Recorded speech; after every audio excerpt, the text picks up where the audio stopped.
नमस्कार, मैं हूं वैभव जैन मस्ताना। आप देख रहे हैं आवाज न्यूज 24। आवाज न्यूज में आपका बहुत बहुत स्वागत है। इस समय हम मौजूद हैं रायसेन जिले के सिलवानी तहसील अखंड दिगंबर जैन मंदिर पर, जहां पर जैन समाज द्वारा मान स्तंभ का जीर्णोद्धार किया जा रहा है। इसे लेकर समाज द्वारा पूजन विधान भी किया गया है, जिसमें हमारे साथ चर्चा करने के लिए मौजूद हैं एक प्रतिष्ठाचार्य। आइए हम इससे चर्चा करते हैं और जानते हैं, इस संबंध में उनसे जानकारी लेते हैं। आपका बहुत बहुत स्वागत है। फिर सबसे पहले आपका नाम जानना चाहूँगा। मैं पंडित कमल कुमार जैन सागर जिला से कर्रापुर ग्राम का रहने वाला हूँ जी। मैं आचार्य विद्यासागर जी महाराज के परम शिष्य प्रतिष्ठाचार्य बाल ब्रह्मचारी विनय भैया जी के साथ रह करके ये कार्य करता हूँ और आगे भी करता रहूँगा। यहाँ पर मान स्तंभ बहुत पुराना 40 वर्ष पहले बना हुआ था और उसमें समय के रहते कुछ टूट फूट होने से भगवान सुरक्षित थे, परंतु वह मान स्तंभ जीर्ण शीर्ण हो गया था। उसका जीर्णोद्धार करके समाज ने पुनः नया मान स्तंभ बनाया है।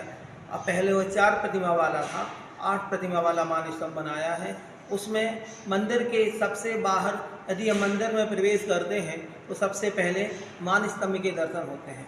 मान स्तंभ के दर्शन करने के साथ ही हमारे जीवन का जो मान रहता है खंडित हो जाया करता है, क्योंकि सबसे ऊंचा मान स्तंभ होता है और जो हम अपने से बड़े को देखते हैं हम अपने आप को नीचा समझने लगते हैं कि इससे बड़ा हम है ही नहीं, हम किस बात का मान करते हैं। तो और पुराने नए मंदिर बनवाना, नए मान स्तंभ बनवाने में जितना पुण्य नहीं रहता, उससे ज़्यादा कई गुना पुण्य तो पुराने जीर्णोद्धार करके उनमें प्रतिष्ठा कराने का में मिलता है। अब यह कार्य मुश्किल से 3 दिन का कार्य होता है मान स्तंभ प्रतिष्ठा का। फिर भी समाज के ओर से कुछ परिस्थितियां ऐसी हैं कि समय के रहते अपन 2 दिन में यह कार्य कर रहे हैं। आज सुबह से ध्वजारोहण घट यात्रा के साथ श्रीमद याप महामंडल विधान किया गया। दोपहर में महिलाओं के द्वारा अष्टदेवियों के द्वारा उस मान स्तंभ की शुद्धि, वेदी शुद्धि, मान स्तंभ प्रतिष्ठा होगी और कल प्रातः काल में सुबह 6:30 बजे से भगवान का अभिषेक पूजन करते हुए मान स्तंभ में पुरानी प्रतिमा जी को विराजमान करते हुए शांति हवन करेंगे। इस कार्यक्रम के लिए हमें नवीन आचार्य मुनि श्री 108 समय सागर जी महामुनिराज का सानिध्य बहुत मंगल आशीर्वाद प्राप्त हुआ है। साथ ही आज मुनि श्री श्रेयांश सागर जी महाराज का सत्संग सानिध्य मिल रहा है, उनके सानिध्य में कार्य संपन्न हो रहा है।